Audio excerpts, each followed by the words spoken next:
오늘 저희가 함께 깊이 파고들어볼 자료는요. 바로 정민환 작가의 기억의 미래라는 책입니다. 아, 네. 이게 인간의 뇌가 어떻게 혁신을 만들어내는지 그 비밀을 파헤치는 정말 흥미로운 책이더라고요. 맞습니다. 그래서 이 책을 통해서 오늘 저희가 던져볼 질문은 바로 이겁니다. 수많은 생명체 중에 어떻게 인간만이 이렇게 고도의 문명을 이룩할 수 있었을까? 이 거대한 질문에 대한 단서를 한번 뇌과학에서 찾아보는 거죠. 네.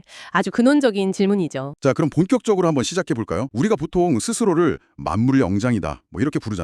그렇죠. 그런데 책의 첫 부분에서 아주 재미있는 사실을 지적해요. 생물학적인 관점에서만 보면 지구에서 가장 성공한 종은 인간이 아니라는 겁니다. 바로 곤충이죠. 네, 곤충이라고 해요. 개체수가 무려 10마리. 이게 상상에 가시나요? 10경이면 정말 감도 안 오네요. 인류 전체 무게를 다 합쳐도 곤충 전체 무게의 1분의 1밖에 안 된대요. 바로 그 지점에서부터 이야기가 시작되는 거죠. 단순히 개체수가 많고 생존력이 강한 걸 성공이라고 본다면 인간은 사실 명함도 못 내미는 거고요. 그렇죠. 하지만 기준을 문명과 문화의 창조로 딱 바꾸는 순간 인간은 이 지구상에서 정말 유일무이한 존재가 됩니다.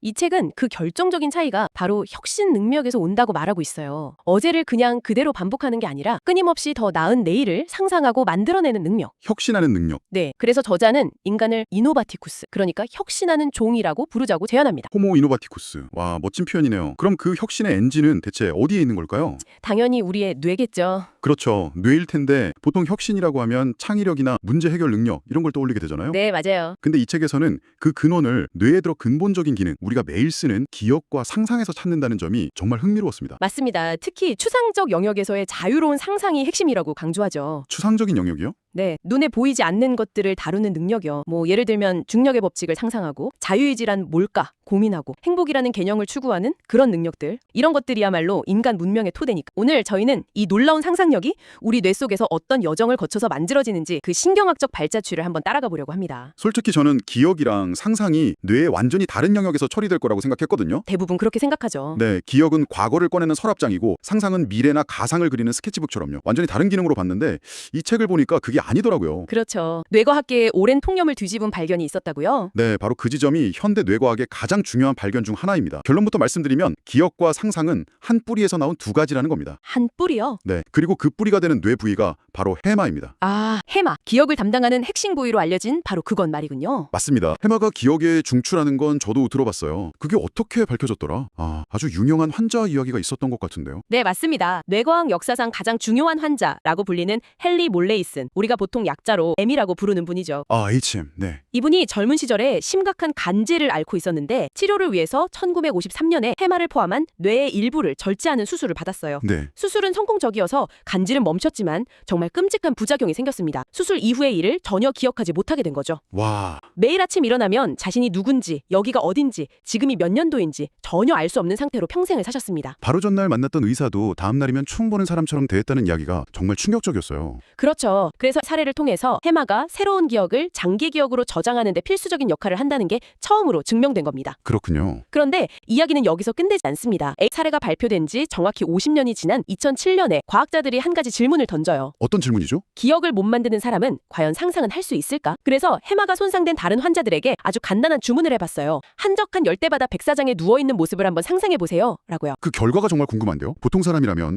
눈 감고 바로 파란 바다, 흰 모래, 야자수 같은 걸 떠올릴 텐데요. 환자들은 그 간단한 상상을 굉장히 힘들어했습니다. 정말요? 그런 세부적인 감각을 전혀 떠올리지 못한 거죠. 우와, 그렇구나. 이 연구가 바로 기억과 상상이 분리된 능력이 아니라는 결정적인 증거가 됐습니다. 정상인의 뇌를 fMRI로 촬영해봐도 똑같은 결과가 나왔어요. 어릴 적 소풍을 기억할 때랑 10년 뒤 내 모습을 상상할 때 놀랍게도 해마의 동일한 부위가 활성화되는 게 관찰됐습니다. 그렇군요. 그러니까 해마는 단순히 과거 경험을 저장하는 창고가 아니라 맞아요. 그 창고에 있는 기억의 조각들을 꺼내서 이리저리 조합하고 재배열해서 미래의 가능성이나 가상의 시나리오를 만들어보는 뭐랄까 일종의 시뮬레이션 엔진이라는 거네요. 정확합니다. 바로 그겁니다. 와, 정말 놀라운데요. 우리의 뇌는 과거를 박제하기 위해서 기억하는 게 아니라 미래를 시뮬레이션하기 위해서 기억하는 거다. 이 관점의 전환이 이 책의 핵심 중 하나입니다. 근데 여기서 바로 또 다른 질문이 생겨요. 네. 기억과 상상이 같은 시스템을 공유한다면 뇌는 이 둘을 어떻게 구분하는 걸까요? 제가 방금 상상한 일을 실제로 겪었다고 착각하는 일도 생길 수 있는 거 아닌가요? 바로 그 지점이 이 책에서 가장 섬뜩하면서도 흥미로운 부분입니다. 섬뜩하다고요? 네, 결론부터 말씀드리면 우리는 아주 쉽게 착각합니다. 우리의 기억은 비디오 테이프처럼 원본 그대로 저장되었다가 재생되는 게 아니거든요. 기억을 떠올리는 행위는 매번 새로 재구성하는 과정에 가깝습니다. 재구성. 네. 그리고 이 재구성 과정에서 온갖 오류가 끼어들 수 있죠. 심지어 아예 없었던 일이 생생한 가짜 기억으로 만들어지기도 합니다. 가짜 기억이라니 약간 영화 인셉션 같은 이야기인데요. 책에 소개된 쇼핑몰에서 길을 잃다 실험이 진짜 인상 깊었어요. 그게 어떻게 진행된 실험이었죠? 인지심리학자 엘리자베스 로프터스가 진행한 아주 유명한 실험인데요. 연구팀이 실험 참가자들을 모집해서 그 가족들한테 어린 시절에 겪었던 실제 사건 3가지를 미리 전해들어요. 실제 사건 3가지. 그리고 여기에 5살 때쯤 쇼핑몰에서 길을 잃고 울다가 한 노인의 도움으로 부모님을 찾았다는 가짜 시나리오를 하나 끼워 넣었죠. 아주 그럴듯하게요. 네, 가족들이 증언한 것처럼 아주 그럴듯하게 이야기를 꾸며서요. 그리고 참가자들한테 이 4가지 사건에 대해 아는 대로 이야기해달라고 한 거군요. 맞습니다. 결과가 어땠을까요? 어땠나요? 놀랍게도 참가자의 4분의 1, 즉 %가 쇼핑몰에서 길을 잃었던 그 가짜 기억을 떠올렸습니다. 와, %면 4명 중 1명이네요. 네, 단순히 그런 일이 있었던 것 같기도 해요. 이 수준이 아니었어요. 아, 정말요? 자신을 도와줬던 노인의 외모, 예를 들어 체크무늬 셔츠를 입고 계셨어요. 라든지 당시 느꼈던 무서움과 안도감 같은 감정까지 아주 구체적이고 생생하게 진술했습니다. 와, 완전히 창조된 기억이네요. 그렇죠. 더 충격적인 실험도 있었잖아요. 아, 열기구 사진 실험이요. 네, 그건 더 극적입니다. 참가자들의 어린 시절 사진에 포토샵으로 열기구 이미지를 합성했어요. 아, 합성을 해서. 네, 마치 어릴 때 가족과 함께 열기구를 탔던 것처럼 조작된 사진을 보여주고 그날에 대해 밀어본 거죠. 결과가 어땠나요? 무려 참가자의 절반 가까이가 실제로 열기구를 탔던 것처럼 생생한 가짜 기억을 만들어냈습니다.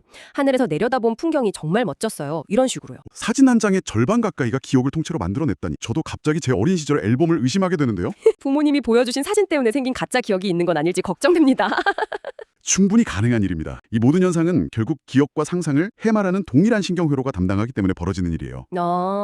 해마 입장에서는요, 과거의 기억 조각을 불러오는 거나 외부에서 주어진 정보, 그러니까 가짜 이야기나 조작된 사진을 재료 삼아서 그럴듯한 장면을 상상하는 거나, 본질적으로는 같은 과정이다. 네, 본질적으로는 그냥 저장된 정보 조각들을 재조합한다는 점에서 같은 과정인 셈이죠. 이 유연성 덕분에 우리가 소설을 쓰고 미래를 계획하는 창의적인 존재가 될 수 있었지만 그 대가로 기억이 왜곡될 수 있다는 위험을 안게 된 겁니다. 정말 양날의 검이네요. 창의성을 얻는 대신 정확성을 일부 포기한 셈이니까요. 맞습니다. 그런데 그 상상이라는 과정이 뇌 속에서 신경세포들이 실제로 미래의 경로를 그려보는 것 같은 그런 구체적인 활동이 일어나는 건가요? 아니면 그냥 추상적인 개념인가요? 아주 좋은 질문입니다. 놀랍게도 그 과정은 아주 구체적인 신경 활동으로 관찰이 가능합니다. 관찰이 가능하다고요? 네, 이 단서는 쥐 실험을 통해 발견됐는데요. 바로 경로재생이라는 현상입니다. 경로재생. 쥐의 해마에는 장소세포라는 아주 특별한 신경세포들이 있어요. 이 세포들은 쥐가 특정 장소에 있을 때만 활성화됩니다. 아, 뇌 속의 GPS 같은 거군요. 그렇죠. 예를 들어 미로의 A 지점에 가면 1번 장소세포가, B 지점에 가면 2번 장소세포가 활성화되는 식이죠. 쥐가 미로의 한 경로를 따라 쭉 이동하면 이 장소세포들이 순서대로 착착착 하고 활성화돼요. 네. 그런데 정말 신기한 것은 쥐가 탐색을 멈추고 잠을 자거나 가만히 쉬고 있을 때예요. 쉬고 있을 때요? 네, 그때 해마를 관찰해보면 방금 지나왔던 경로의 장소세포들이 똑같은 순서로, 심지어 실제보다 10배에서 20배나 빠른 속도로 재활성화되는 현상이 나타납니다. 과거에 갔던 길을 머릿속으로 초고속으로 복습하는 거네요. 일종의 복기 같은 건가요? 정확합니다. 그날의 경험을 압축해서 정리하고 학습하는 과정인 셈이죠. 그런데 여기서 더 놀라운 사실이 발견돼요. 더요? 과학자들이 쥐가 아직 가보지 않은 미지의 경로에 대한 신경활동을 분석해봤어요. 그랬더니 해마가 쥐가 실제로 갔던 길뿐만 아니라 기존에 알던 장소 조각들을 조합해서 앞으로 가볼 수 있는 새로운 길의 경로까지 미리 만들어서 재생하고 있다는 사실을 발견했습니다. 가보지도 않은 길을 미리 시뮬레이션해 본다는 거잖아요. 이게 바로 상상과 계획의 신경학적 증거라고 할 수 있겠네요. 바로 그겁니다. 뇌는 과거의 경황 조각들, 즉 이미 아는 장소 정보를 재료로 삼아서 가능한 미래의 경로들을 수없이 시뮬레이션 해보는 거죠. 와. 그리고 이 현상을 더 큰 그림하고 연결해보면 바로 디폴트 네트워크와 이어집니다. 디폴트 네트워크? 저도 들어본 것 같아요. 우리가 아무것도 안 하고 멍하니 있을 때 활성화되는 뇌의 기본 설정 상태 같은 거라고요? 맞습니다. 우리가 멍 때리거나 샤워하다가 혹은 잠들기 직전에 이런저런 생각에 잠길 때 활성화되는 뇌 시스템인데요. 바로 이 디폴트 네트워크가 활성화될 때 해마에서는 방금 말씀드린 경로 재생이 가장 활발하게 일어납니다. 즉 우리가 의식적으로는 쉬고 있다고 생각하는 그 순간에도 우리의 뇌는 무대 뒤에서 끊임없이 과거 경험을 정리하고 미래를 시뮬레이션하면서 최적의 전력을 학습하고 있는 셈입니다. 그래서 흔히 유레카 하는 창의적인 아이디어들이 골똘히 책상에 앉아 있을 때가 아니라 산책하거나 멍 때릴 때 떠오르는 이유가 바로 여기에 있는 거군요. 정확합니다. 그렇군요. 멍 때리는 시간이 결코 낭비가 아니었네요. 오히려 뇌가 가장 창의적인 작업을 하는 시간일 수도 있겠어요. 그렇죠. 그런데 여기서 또 한 가지 궁금증이 생깁니다. 쥐도 가보지 않은 길을 상상할 수 있다면 인간의 혁신 능력은 대체 무엇이 다른 걸까요? 네, 그게 중요하죠. 쥐는 미로의 새로운 경로를 상상하는 수준에 그치지만 인간은 소설을 쓰고 미적분 방정식을 풀고 우주선을 만들어 달에 가잖아요. 이 엄청난 차이는 어디서 오는 거죠? 이 책은 그 결정적인 마지막 조각을 신피질, 그중에서도 가장 앞부분에 있는 전전두 피질의 발달에서 찾습니다. 전전두 피질. 비유를 하자면요. 해마가 과거의 기억 조각들로 온갖 새로운 시나리오를 만들어내는 창의적인 상상 엔진이라면 전전도피질은 그 수많은 시나리오 중에서 목표에 맞는 것을 선택하고 통제하며 구체적인 계획으로 발전시키는 조종사와 같습니다. 아, 엔진과 조종사의 비유. 이해가 확 되네요. 책에 나오는 피니어스 게이지의 사례가 바로 이 조종사의 역할을 극적으로 보여주는 것 같아요. 네, 19세기 미국의 철도공사 현장 감독이었던 피니어스 게이지의 이야기는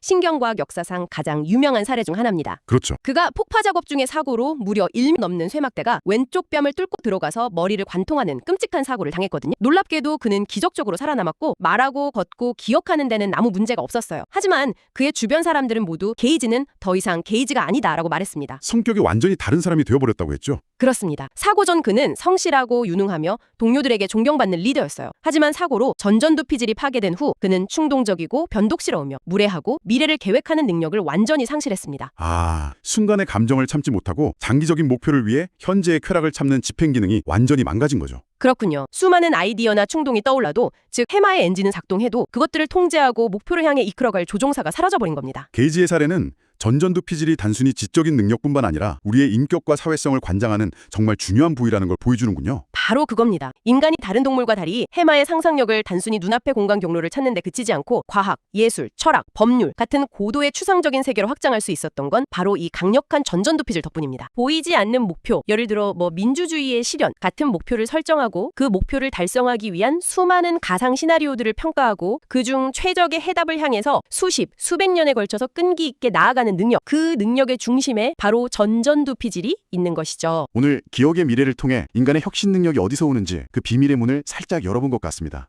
네. 정리를 한번 해보자면 우리의 뇌에는 과거의 기억 조각들을 재료로 미래를 끊임없이 시뮬레이션하는 강력한 상상 엔진, 바로 해마가 있고요. 그렇죠. 그리고 이 통제 불능일 수 있는 야생마 같은 엔진을 길들여서 고도의 추상적인 목표를 향해 나아가게 하는 현명한 조종사, 전전두피질이 있는 거군요. 네. 그리고 기억과 상상이 같은 뿌리를 가졌다는 사실. 그래서 우리의 기억이 생각보다 훨씬 불완전하고 쉽게 왜곡될 수 있다는 점은 우리에게 시사하는 바가 큽니다. 어쩌면 우리의 뇌는 과거를 사진처럼 정확하게 보존하기 위해서가 아니라 그 불완전한 경험들을 재료 삼아 불확실한 미래에 더 유연하게 대처하기 위해 지금의 방식으로 진화해 온 것일지도 모릅니다. 과거의 얽매기보다 미래를 창조하도록 설계되었다. 바로 그겁니다. 그렇다면 이 모든 이야기가 지금 이 순간 당신에게 의미하는 바는 무엇일까요? 이 책은 우리가 멍하니 쉬고 있을 때 활성화되는 디폴트 네트워크의 중요성을 거듭 강조합니다. 그렇죠. 우리는 늘 무언가에 집중하고 효율적으로 시간을 써야 한다는 압박 속에 살아가잖아요. 하지만 어쩌면 인류의 위대한 발견이나 혁신들은 그처럼 치열한 집중의 순간이 아니라 상상 엔진이 고삐 풀린 망아지처럼 자유롭게 뛰놀도록 내버려두는 멍 때리는 시간에 잉태되었을지도 모릅니다. 오늘 하루 잠시 모든 것을 멈추고 당신의 뇌가 어떤 새로운 경로들을 상상해내는지 그 내면의 소리에 한번 귀를 기울여보는 건 어떨까요? 어쩌면 당신의 다음 혁신은 바로 그곳에서 시작될지도 모릅니다.